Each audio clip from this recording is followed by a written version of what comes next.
Varsity Viewpoint. It is a civic memorial podcast about all varsity sports. Today we're going to be covering fall sports. I am Mr. Book, joined by... I'm senior Logan Gartner. I'm junior Dane Godar. All right, first thing I'm going to ask is everybody share this stream. Share the link to somebody right now. Put it on Instagram, Snapchat, I don't care. Make sure we get some people in here. Talk in the chat. We'll try to answer some questions. But I think we're going to get started with what everyone wants us to start with, and that's football. The biggest of the fall sports. It has the most attendance. Logan, what have you seen so far this year? I haven't been able to make it to every single game. I've been sick quite a bit. But the games I have been to have either been really great, I thought we looked really good, or really, really slow, maybe not as much of a football team as I wish we could look like.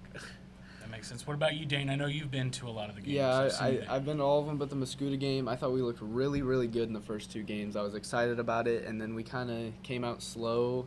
We looked promising against Jerseyville for a little bit, and then we just kind of fell off and just could never get over that hump. And yeah, I also missed the Mascoutah game. I'm not big on cold and rain at the same time.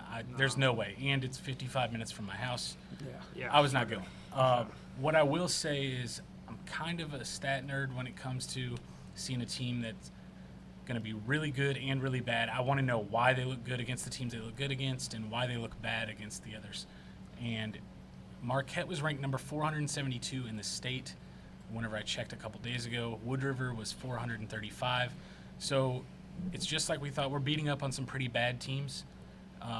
Once we got into conference play, it was a little tougher. The Roxana game was not pretty either. No, not at all. It started, that first few drives was like, looked pretty good. We got to stop. Yeah. And then gave the ball away. after, I think it was the first turnover, it was like, it kind of all fell apart. Well, we scored on that first possession, but I think, didn't we kick a field goal? We settled for a field goal? We Yes. settled for a field goal. And then their first possession, we got to stop, but the very next one down, I think turnover, and then followed it by, snowballed. I think, a pick six. So it was kind of just one thing after the other led to kind of a, I wouldn't say a fall apart, but just a very quick The momentum changed. momentum switch to, and I think that's what Roxana has been thriving off this season is when they catch momentum, they do everything. Yeah. A lot of people in the chat. Yeah. We'll get to that in a little bit. So, all right, we covered kind of the strength of schedule as far as Marquette and East Alton Wood River went. There's only 523 schools in the state, so they're pretty low. The upcoming schedule is going to be tough. So we've got Highland, who beat Mascoutah. We have Waterloo for homecoming, and they're 4-1. And Triad undefeated 5-0, and they're beating up on some big schools too. Yeah. So this week is Highland. They have the same record as us. They are 2-3, but they're ranked number 125 in the state still with the tough losses to Waterloo. They lost to Breeze Central by a field goal, and then Rochelle up north as well. They play a much tougher schedule than us. Yeah. So we always know Highland's usually a really good all-around football team. Like you said, they have the same record as us, but the losses are to Waterloo is obviously they're doing pretty well this year. Yeah. They're 4-1. They're tough. Breeze Central, I don't know a ton about them, but usually They were ranked higher than Roxana preseason. Really? Yeah. Wow. So then And they're they're in really conference, good right? because Yeah, Roxana was they're pretty in their high up there. conference. And to be honest, I've never heard of Rochelle, but if what you said, It's a school up north. They're in like the top 150 schools as well. I Yeah. believe they cracked the top 100, but don't quote me on that. yeah, I Um, mean that's a tough schedule. So them coming into the game 2-3, it's not. I think that's very deceiving to when it's.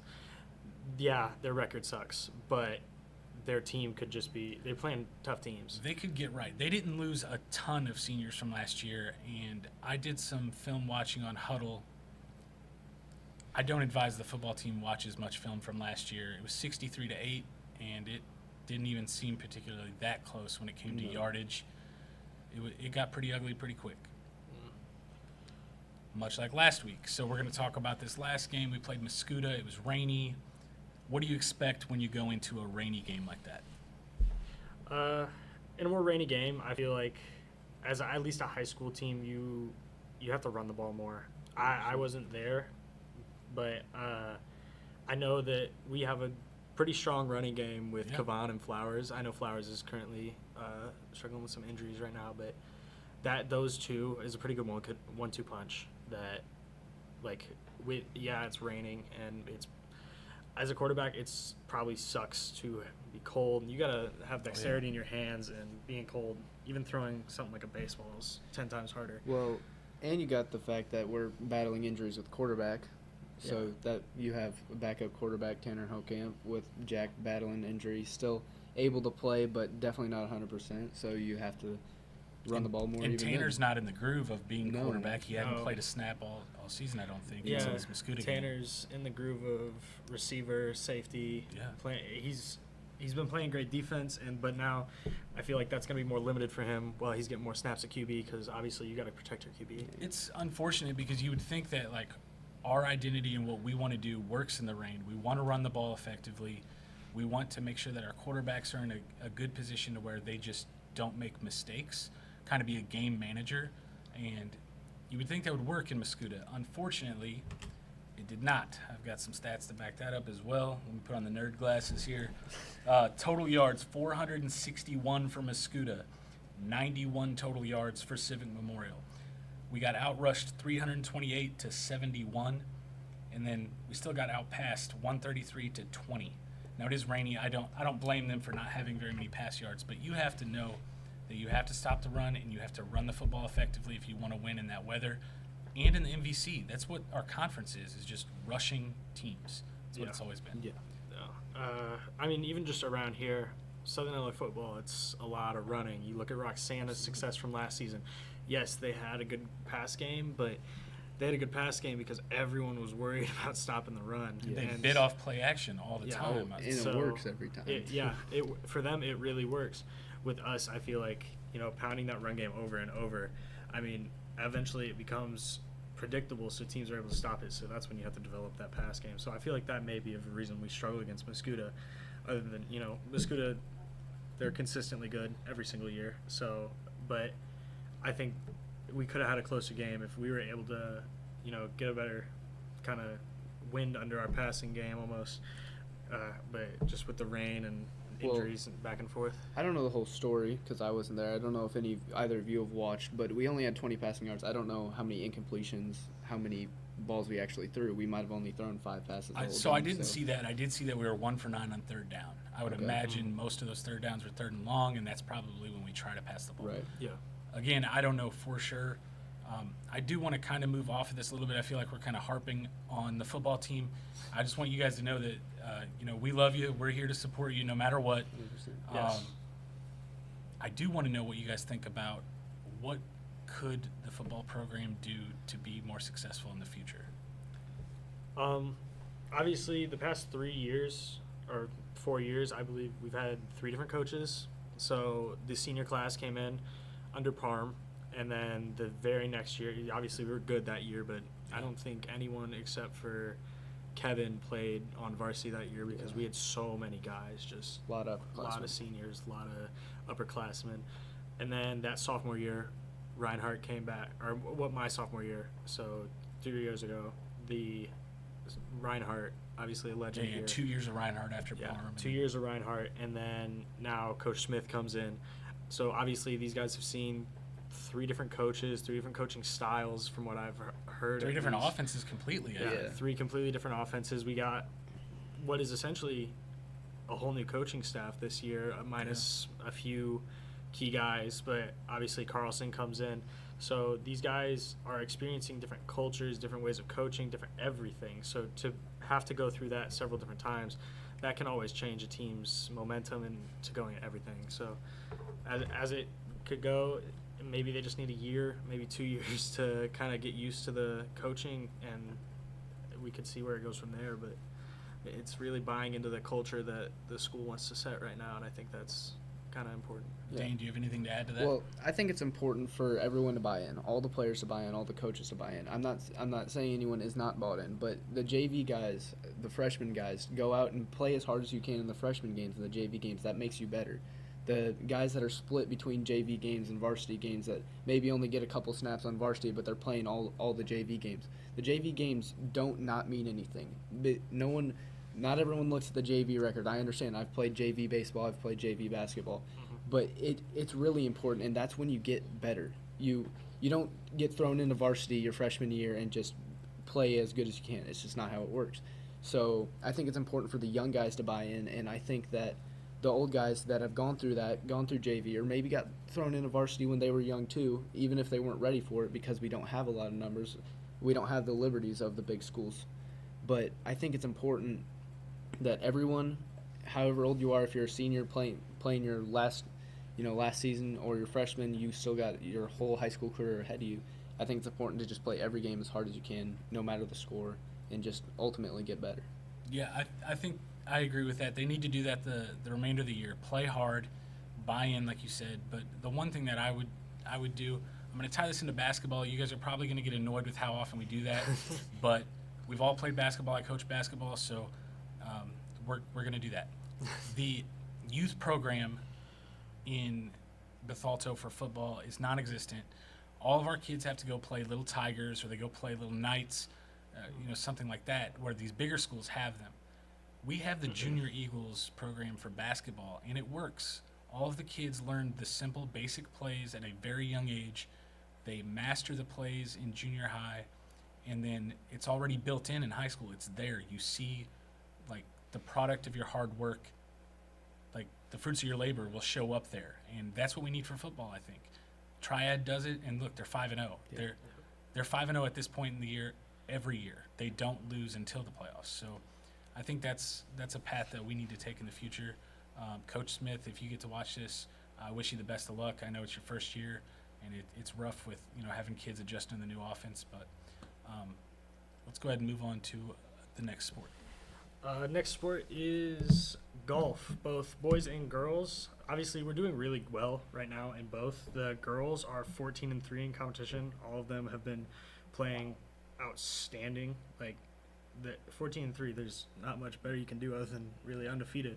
14-3 is crazy. Yeah, and the boys golf team, they're 13-6 with the regular season record, and their tournament record is 22-16, which is, the tournaments can be shaky because in those you can end up in schools where it's 10 schools, but you'll get schools that are like Metro East, Althoff, like schools that are like consistently good at golf through their programs of just everything that they do it a lot more than say we do. They have simulators. Some of them, that's their only sport. And those kids, I'm not saying that that's like why we're losing, but sometimes it's just what it is. Yeah, you play some tougher schools. Yeah, sure. it's the same way in every sport. I mean, obviously we in the first tournament of the year, we go into like Roxana, I believe.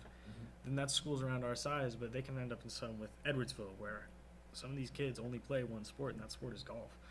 But even then, that's still a very good record. Like I said, 13-6 on the regular season with schools that are like around our size. And they just went to regionals. The boys team, they went in 2 in the top 10. Evan Wiley and Luke Westerhold smoked it yesterday. I think they had 2 more that were in the top 20. I think August and Matt, I believe, were both in the top 20. So wow. That explains why they're going to sectionals on October the 7th. I think it's in Anna Jonesboro area. So I doubt any of us are going to be able to make it, but we will be supporting you guys. Good luck. I do want to make one more point on golf. I heard an interesting stat there. One player, Adam Ogden, has the best and the worst round this year. that is wild to me. That's impressive. Yeah, I think he shot like a 39 or 38, I think he said, and then 59. We won't talk about that one, Adam. Jeez. Well, bouncing off your point on the big schools and guys playing one sport, you look at our golfers. You look at Adam Ogden, he's a stud in basketball. You look at Evan Wiley, he's swam his whole life. Like, our guys, our school itself is a bunch of multi-sport athletes and guys that don't get to focus on one sport year-round. So, and that's not a bad thing at all, but sometimes those people that play sports year-round are just going to be with it the whole time. Some like these records, early in the season you might just be coming off of a new sport that you played in the summer or whatever season that you're in, and it just takes you a little to get your groove. And then once you get your groove, you got to be on par with the people. On par, no pun intended. Good pun. Yeah. Good. You just got to be on par with the people that have been playing for 6 months, whatever. All right, so we're going to bounce from golf to another team that has a winning record. Our volleyball team is 13-7 in the regular season. They have pink night tonight against Highland. It's a home match, so wear your pink to support. Is it Highland? They can see it on this Okay. one. Cool. So wear your pink tonight to support for breast cancer awareness. All the proceeds go to the December 5th fund. But 13-7, we take that all day. Yeah, that's people. I think people always see the 7 losses as like, oh, that's a lot, but they never like actually. look at Volleyball's the difference. tough, It- dude. it- A Volleyball is lot a- of those schools just have barely more wins or more losses than they do. They're Yeah. just above or just below 500. Yeah. Well, it's such a like you don't have a lot of leeway. You have to play a good game. You know, you lose one set and then you got to win 2 in a row, and that's it. Like you don't have a lot of leeway to have a not good start because you just got to play the best you can. I see that we played really well against a lot of the highly ranked teams. I Yeah. follow a couple Twitter accounts that are all Madison County, some St. Clair County schools, and yeah, we've done really well against some teams like Mascoutah. They're very good in conference, and I expect us to win tonight. I want to shout out Marissa Perez for getting me all the information here. She did want me to mention that the CM tournament starts on the 19th of October, and then senior night is the 24th. So you're all invited to come out to that and support there. Dane, Yes. tell me about soccer. All right, so our soccer team, they are 6-11, so not a great start. They started 1-6 though, and they've up to 5-5 in their last 10. They got a 10-1 win last night over East Alton. So, I heard that Nathan Taylor had 4 goals and 2 assists. So, that It was actually 4 goals and 4 assists. 4 goals and 4 4 assists. assists? So He had a 12-point game. that is Wow. that is very crazy, and yeah, so he's a stud. New kid from Kentucky. It's always good to get someone like that. Him and Wilson this year have been going like crazy. They're both almost at 20. I think Wilson's at 19. Nathan's at 20. That's goals, assists. They're back and forth with each other the entire Yeah. time. I feel like everybody scored last night. Yeah. Reed Wallace had a couple. Tyler Mills put one in. So, yeah, Mills with Mills the scored last goal. Mills night. plays defense. Yeah, Yeah. That's impressive. No, that's great. No, but I mean, obviously, soccer team is over the past few years we've been one of the best in the area. Yeah. Really, I mean, last year and the year before it was like the only people that beat us were like Triad, and this year it's been a little slower, but you can see us like, okay, it's a new group of kids almost entirely. Last year, a little less seniors. The year before, our entire starting 11 was pretty much seniors. So when you can see this new group of kids, younger group of kids coming in and still producing at a decent level, which 6-11 for a team that is majority younger kids, it's looks really good, and I feel like they have a bright future. What's awesome is 6-11 means nothing when regionals comes around. Yeah. We're a team that nobody is going to want to play in the opening round of regionals. I heard at the beginning of the season that some people wouldn't be surprised if we took a sectional championship home. So they're just now starting to click, playing 500 ball the last 10 games. I think their best soccer's ahead of them. Well, I think it's also important to say they're 1-6, but I know they played some really, really tough teams to start off. They played Oh, yeah. Edwardsville, they played I think Springfield, and those are some really Father big. McGivney. McGivney, yeah, They they had played some some big tough schools teams. and some really good teams. So that's not something us little schools do a lot. We don't go around and play the top competition, and when you're doing that you are confident in your team, and you're confident that your team's going to go out there and win. So. All right, so I got some information from Coach Peel on cross country. The boys cross country team specifically won the CM Twilight meet and the Freeburg Invitational. Max Weber at the Freeburg Invite, he won that, and then at Granite City he ran 15 minutes and 3.3 seconds, which is an insane time. He got to be the Tom Lane student athlete of the month off of that. So cross country is picking up right where they left off last year. I believe they finished 14th in the state last year. I'm looking for a top 10 finish this year from them. No, 100%. Max definitely earned that. Max, was he new last year or the year before? Yeah, he came our sophomore year. He came last year and then absolutely blew everyone out of the water. He was going crazy. He was kind of took over that team almost. Obviously, we had DJ and Noggle last year who were like killing it, that entire team. And Justice. Yeah, Yeah. Justice. And they went to nationals for track this summer. New Balance That nationals, as a yeah. group, those guys, I mean, we are obviously a very good school when it comes to cross country. It's awesome to be able to lose those three, like, at the top and Mm. then still be this competitive. So Oh, Yeah. 100%. Coach Because- Peel's got them boys doing something, and the girls team too. The girls team is been fantastic. That whole program is just really well run, and I hope some of the other sports teams can take from Peel and Yeah, bring no, Mr. success Peel's over definitely them. doing something right with that group because I mean, even before I got here, they were really good, and then I've been here for 4 years now, and they're still just as good as they were when I got here. I do want to bring up esports as well. They are 0-2 in Mario Kart so far. We play Valorant and Rocket League as well in the fall. So Valorant is 2-0. They just got their second win yesterday. And Rocket League is 1-0. They play Massac County tonight. So at 5 o'clock on this channel, actually, they'll go live. I think Dane and I are going to be commentating on that match.